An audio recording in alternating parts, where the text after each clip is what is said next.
As much as I've been enjoying the MonsterVerse, with its over-the-top destruction, giant monsters, and overall disregard for the laws of physics, I wouldn't exactly call any of the films in it good, besides Kong Skull Island and maybe Godzilla 2014. I see them more as guilty pleasures, movies I can turn my brain off to and just enjoy the chaos. I'm a simple man who enjoys seeing monsters the size of skyscrapers punch each other in the face, but I'm also someone who enjoys well-written movies, so that's why it came as a surprise and a breath of fresh air for Godzilla Minus One to come out better than what I and most people were expecting. Minus One takes place a little after the end of the Second World War, following a kamikaze pilot who abandoned his mission and barely survives an attack from Godzilla, returning home only to find his house destroyed and family killed during the US air raids. So after rebuilding his life with the help of a woman named Noriko and caring for a child, Godzilla returns and threatens the entirety of Japan. The plot is as basic as you can get with a Godzilla movie, staying closer to the tone and atmosphere of the original film, and like the original film, the characters in this one are three-dimensional and interesting. The biggest problem that plagues the MonsterVerse films is the fact that the human drama has never been interesting, and more times than not takes away from the overall experience, where they're never fleshed out enough for me to care for them, and in doing so, take away screen time from the action, with Godzilla King of the Monsters probably being the biggest culprit of that. But here, I honestly couldn't get enough of the characters.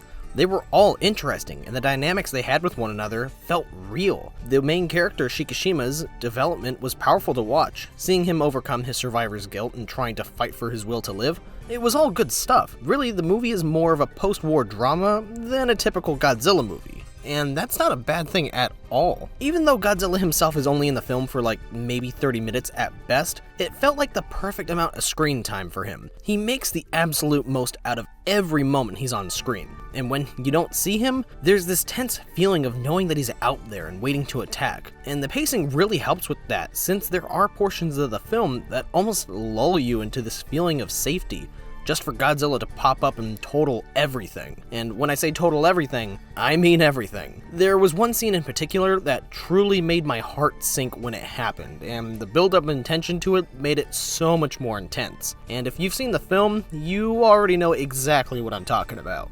And possibly the most shocking aspect of the film is the fact that it was all done on a measly budget of less than $15 million.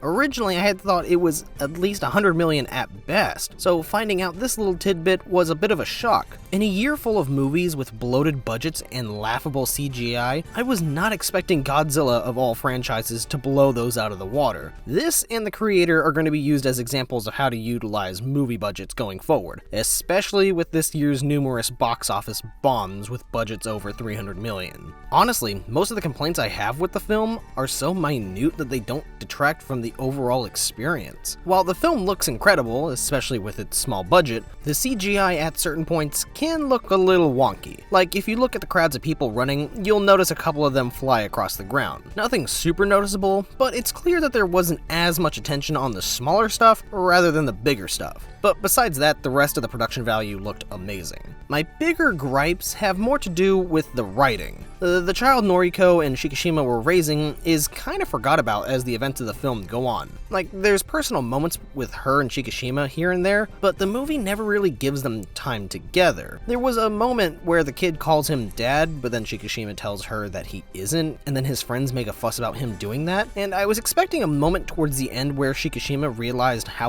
distant he was to her and recognizes that he is her father, and I get that that wasn't the main focus of the film, but it would have been nice if there was some acknowledgement of that, since it just kinda doesn't really go anywhere. And light spoilers for this next one, and I'll try to be as vague as possible, but there's a certain thing that this movie does with Noriko that heavily impacts Shikishima for the rest of the film. However, the thing that happens to Noriko is something that could have been avoided somewhat, and it comes off as a little bit cliche. It isn't entirely unbelievable, and it is emotionally effective, to the point where you wouldn't really think about it. That is until the ending, where they kind of go back on that thing they did. It wasn't out of place or anything, and it did work well for the narrative, but to some extent, what they did in the ending felt a little tacked on at the last minute, rather than feeling like it was naturally put in. And the ending overall just leaves on a pretty positive note, which certainly fits the themes of the film, but to some extent I was kind of hoping for it to be a little more dour or melancholy. I will say at the very least, I wasn't expecting to be as misty-eyed as I was, when the credits started rolling, so there is that.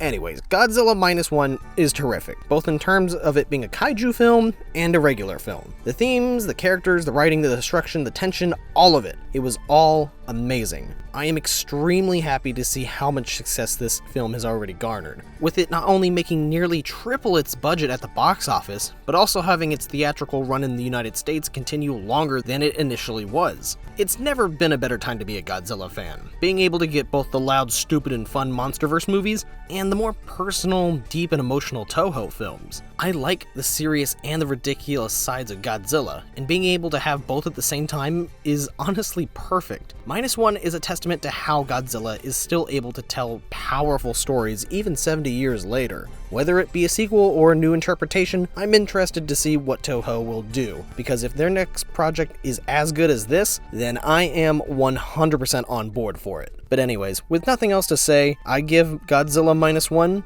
an 8 out of 10.